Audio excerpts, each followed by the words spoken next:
저는 사람들이 공통적으로 어떤 원형의 이미지, 무의식의 세계를 공유를 하고 있다고 생각을 하는데, 그거를 드로잉과 회화의 기법을 통해서 드러낼 수 있다고 생각을 해서 평면 작업을 계속하고 있고요. 처음에 가장 큰 영감을 받았던 부분은 뒤러나 보쉬, 피터 브리겔 등의 드로잉 작품이었는데요.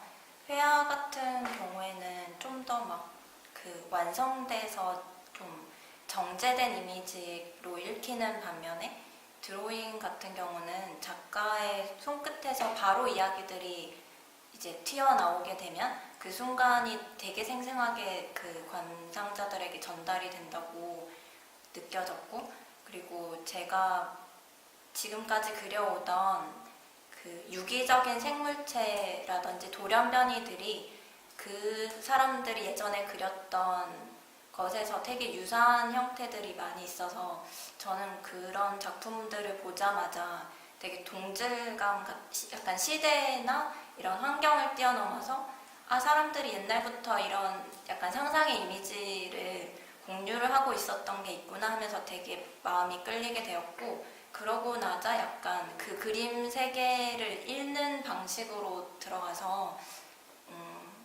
그런 이야기들이 어떻게 그러면은 관람자들에게 읽힐 수 있는가를 좀 생각을 하게 되었는데요.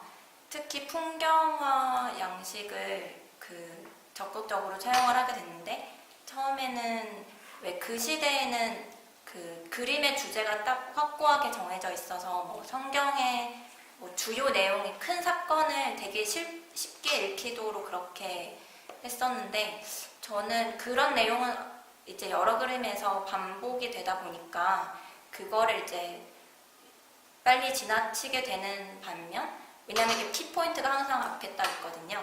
근데 그 작가들이 자기들이 살던 마을이나 아니면 실제 상황을 이제 풍경화 사이사이에 이렇게 숨겨놓게 되거든요. 실제 북유럽의 마을이라든지 그 당시에 있었던 사건. 근데 저는 그게 막 숨겨져 있고, 이렇게 오솔길이나 이런 산맥을 따라서 그런 이야기들이 이제 배경이 펼쳐지는데, 그 주변부의 얘기가 사실은 더 마음에 들게 돼서, 제가 이렇게 머릿속에서 상상하는 것들이 손을 이제 그리는 작가의 손을 통해서 표면에 이렇게 펼쳐지게 되는 순간, 이 얘기들을 어떻게 더 재밌게 전달할 수 있을까 했을 때, 그런 예전 서양 미술사의 풍경화 양식을 차용을 하게 되면은 약간 저와의 연결 지점이 그런 곳에 있다고 생각을 하게 돼가지고, 네, 그래서 저 같은 경우는 제가 살던 아파트 주변 풍경이라든지 부산의 바다 풍경, 항구 풍경 등 그런 거를 이제 되게 작게 그대로 넣기도 하고, 아니면 좀 바꿔서 그냥 넣기도 하고, 그렇게 해서 네, 그렇게 하고 있어요. 섬에 대한 이야기는 제가 살아온 배경이 아무래도 부산 바닷가 앞에서 부모님 집이 있고, 거기서 중고등학교를 다 보내고 하다 보니까 되게 저는 일상적으로 아침에 일어나서 눈 뜨면은 이제 앞에 바다가 있고 배가 지나가는 거를 보고 그렇게 하거든요.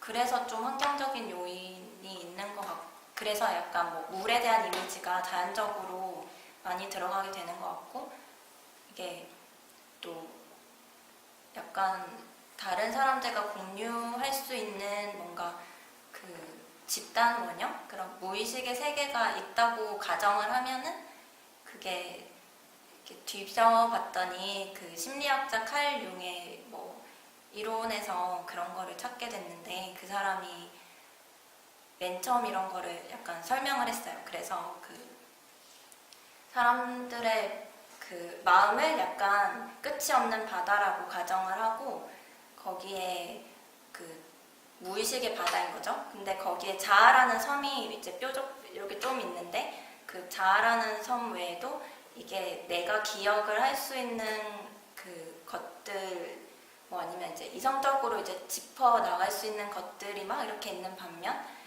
그게 아니고 원래 태어날 때부터 그 약간 축적된 뭔가 이미지라던가 아니면 집단의 공유 기억 같은 것 때문에 가지고 있는 것들이 이루어졌다고 그런 뭔가 이제 바다의 풍경을 예로 들어서 설명을 이제 하는데 약간 그거를 이제 완전 똑같이 옮긴다는 의미는 아니지만 좀 이제 어떻게 보면 그 동화처럼 설명하긴 했는데 오히려 그런 게 되게 쉽게 그 사람들한테 제가 이렇게 상상했던 막 작은 크고 작은 뭐 풍경과 이미지들이 섬이라는 것의 형태로 나타났을 때 되게 보편적인 뭔가를 가지게 되지 않을까 해서 그런 형태를 지금까지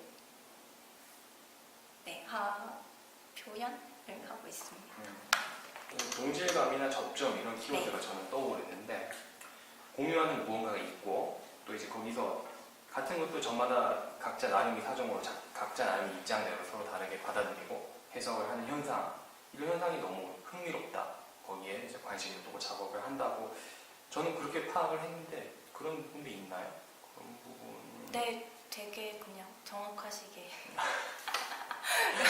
안 제가 쓴 것처럼 파악을 한 것 같고 그게 근데 약간 그 그림을 그리는 사람의 입장에서는 왜 내가 막 이렇게 만들어낸 이야기나 그 결과물들이 사람들한테 어떻게 받아들여질까를 되게 고민을 하게 되잖아요.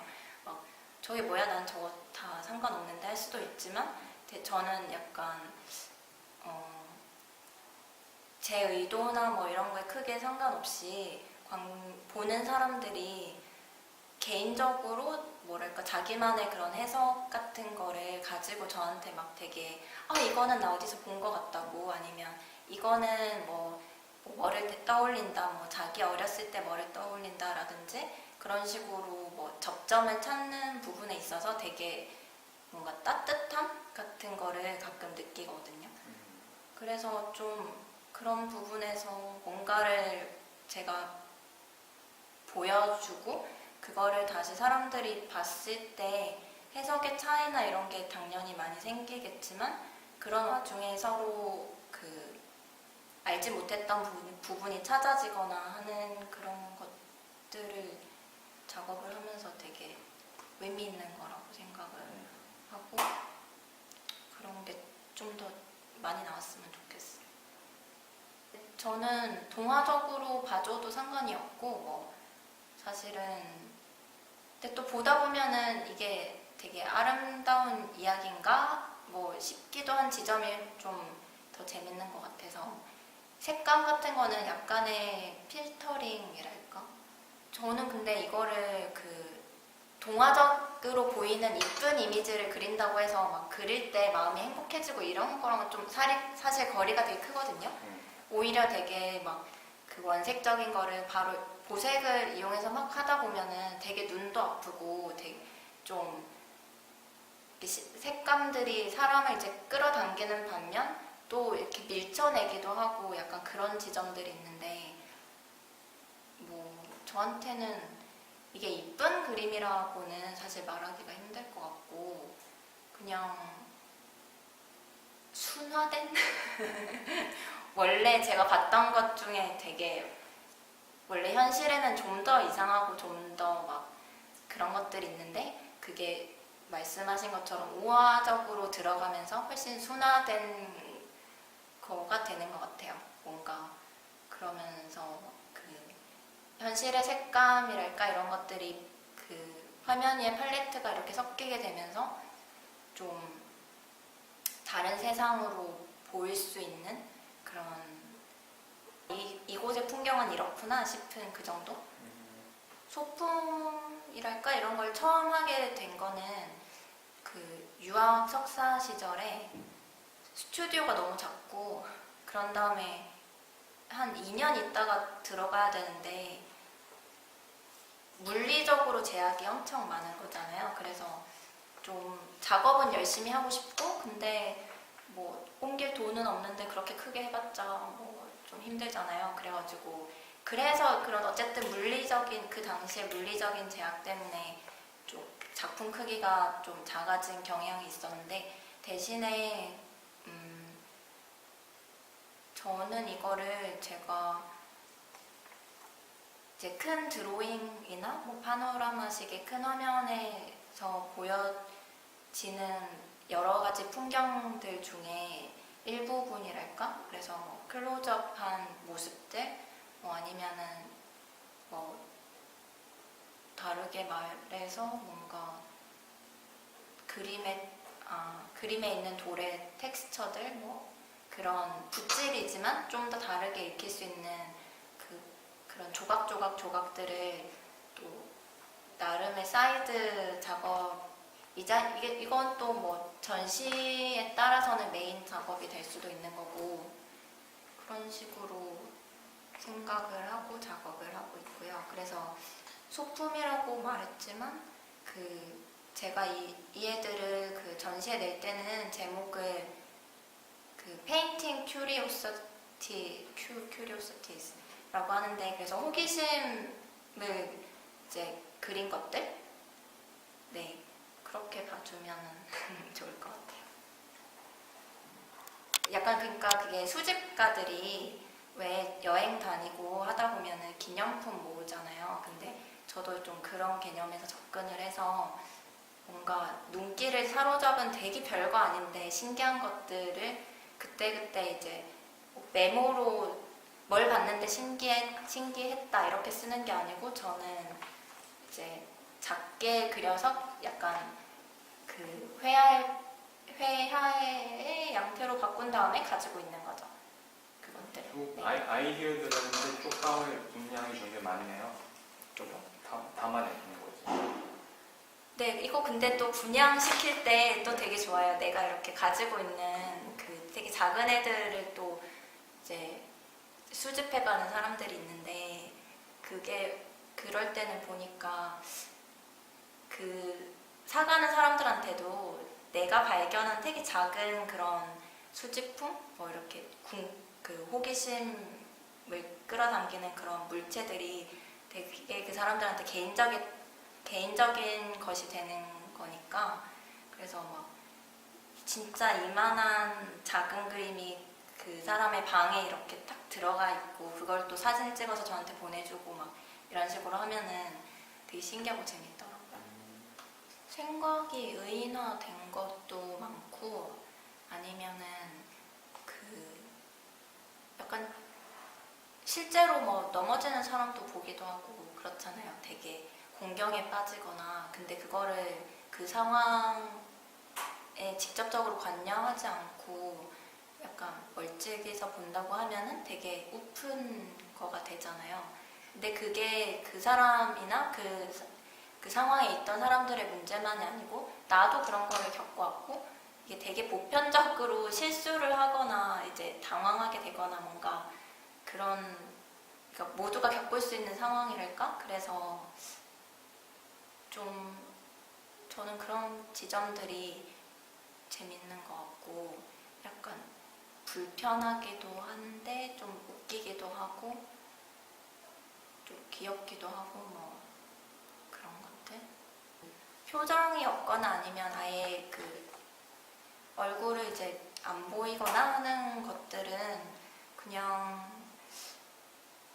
이렇게 표정이 들어가면 되게 이 상황이 싫다라든지 좋다라든지 그런 식으로 너무 해석을 돼버리니까 전 의문스럽게 그냥 감상자들이 뭐 그때그때 상황이나 뭐 그냥 보기에 따라서 처음 봤을 때는 제가 슬퍼 보였는데 두 번째 봤을 때는 좋아 보일 수도 있고 그건 제가 그릴 때도 마찬가지라서 이렇게 그리고 난 다음에 다시 돌아가서 약간 읽으면서 해석을 할 때는 그때그때 다른 이야기로 읽히니까 그래서 저는 표정은 그렇게 중요한 건 아니고 대신에 뭐 약간 뭔가 이쪽으로 가는지 저쪽으로 가는지 모르겠는 그런 중간에, 그러니까 분명히 뛰어가는데 열심히 뛰어가는지 천천히 뛰어가는지 잘 모르겠는 그런 상황들을 그래서 만드는 것 같아요.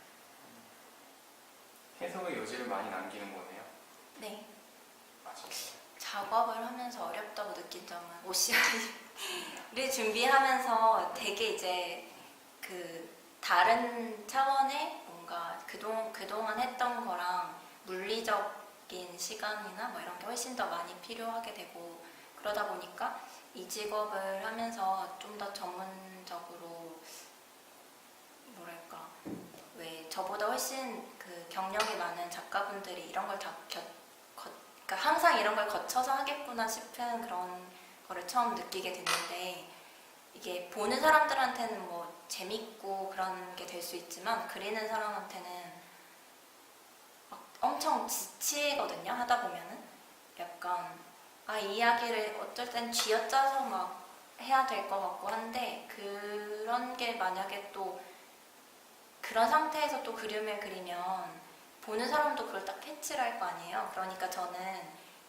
제가 생각하는 프로의 자세는 약간 일정하게 항상 꾸준히 회사원처럼 네, 항상 그런 창조적인 에너지가 넘치지도 모자라지도 않는 그런 상태에서 작업하는 그런 걸. 네, 그래서 좀 자기 관리나 이런 것도 길게 한다고 생각하면 엄청 중요한 것 같고, 그 외에 다른 신조는 뭐 차차 생기겠죠. 저는 이제 제가 하고 싶은 것들을 더 오래 더 잘 보여주고 싶은데, 그렇게 하려면 이번 경험을 앞으로 발판을 삼아서 뭐 이렇게 하면 잘 됐더라, 이렇게 하면 잘 안 됐더라, 그런 게 나오니까 하다 보면은 이제 좀 더 멋있는 얘기로 임현정 작가의 신조는 이런 거라면서 할 수 있지 않을까요? 감상 포인트는 사실 감상하는 사람들 마음에 달린 건데, 그냥 만약에 제가 원하는 게 있으면 좀 약간 오래 들여다 봐줬으면 하는 것들, 하나 그리는데 시간도 많이 걸리고 있으니까. 네. 근데 요새는 너무 이미지들이 막 범람을 하잖아요. 그리고 스마트폰이나 이런 걸 사람들이 항상 보고 있고, 이제 손가락으로 넘기면서 다른 이미지를 바로바로 계속 접하게 되고, 저는 사실 제 그림이 이제 파편적으로 이렇게 펼쳐지게 된 것도 약간 그런 경험에서, 약간 현대인의 시각에서 바라본 여러 가지 풍경들이 다시 이렇게 보여지게 됐다고 작업을 하면서 그렇게 생각을 하게 됐는데, 뭐 그런 와중에 이제 관객들이 뭐 되게 막 빨리빨리 소비되고 하는 이미지들이 이런 회화의 형태를 통해서 뭔가 좀 시간을 가지고 이렇게 만들어진 거를 이 전시뿐만 아니라 다른 사람들이 그림에 있어서도 좀 이렇게 그냥 소비 말고 뭔가 약간 좀 시간을 가지고 이제 1초 보는 것보다는 2초 정도? 네, 좀 더 좀 여유? 그런 감상을 할 수 있는 뭐 그런 시간을 가졌으면 좋겠어요. 예전에는 뭔가 매체나 이런 거를 다르게 하고 싶고, 이제 남들과 다른 거를 하면은 뭐 새로운 시도 그런 걸 하면은 더 좋은 게 나올 거라 생각했는데, 지금은 당분간은 그냥 제가 이렇게 전시를 꾸리면서 했던 애들을 좀 더 깊이 있게 만들고 싶은, 그게 제일 큰 것 같고요. 왜냐면 하다 보니까 참 딸리더라고요. 이렇게 점점 잘하고 싶은 욕심이 있으니까 그게 채워질 때까지는 좀 더 제가 가지고 있는 장점인 드로잉이나 회화를 어떻게 하면은 더 잘 내보일까? 그리고 이게 왜 전시를 하다 보면은 이거 그렸다 걸었다 해서 끝나는 게 아니고, 약간 어떤 식으로 그림, 어느 그림 옆에 어느 그림이 있고 이런 식으로 구성이 훨씬 사실 더 큰데 그런 거에서는 약간 경험이 부족한 것 같아서 좀 제가 가지고 있는 것들을 더 잘 보일 수 있는 방법을 연구를 더 할 것 같아요. 큰 그림들을 많이 하게 되는 그런 계기가 됐는데 그게 사실 지금 상태에서 대부분의 신진 작가들이 뭐 쉽게 할 수 없는 것 같아요. 점점 작업실은 작고 이게 뭐 팔리는 것도 아니고 사실은 그렇다 보니까 뭐 현실적으로 이런 약간 이게 선뜻하기 힘든 부분이 있는데 욕심만 앞서고 그럴 때가 많은데 이렇게 그 미술관의 도움으로 공간도 생기고 이제 작업비도 같이 지원을 받고 하니까 이제 이렇게 닫아놨던 그런 내가 할 수 있는 것들을 좀 펼치게 되는 계기가 됐고 금전적인 제약 같은 데나 이제 좀 더 이제 지원이 됐으니까 네 근데 이거를 안 해보면은 성장하기가 정말 힘들다는 걸 이번에 깨달았어요. 해보니까 내가 생각했던 것처럼 이제 머릿속에 상상했던 것처럼 풀리지가 않고 이것도 사실 손에 익고 해야지 그 작품이 발전하는 계기가 되는 것 같은데 다행히도 며칠 전에 그 오신 손님께서는 너무 많이 발전했다며 1년도 채 안 되는 사이에 그러셨죠. 그래서 조금 뿌듯해하고 있어요. 그런 성장의 계기가 되는 전시인 것 같습니다. 힘들어야지 뭔가 빨리 싹 크는 거네요. 뭐 근데 이건 되게 좋은 그런 수고로 뭐죠? 힘들어도 왜 다른 사람들은 하기 싫은 걸 억지로 해야 되는데 이건 제가 하려고 했던 거를 그렇죠. 하는 거니까 복의 경우죠.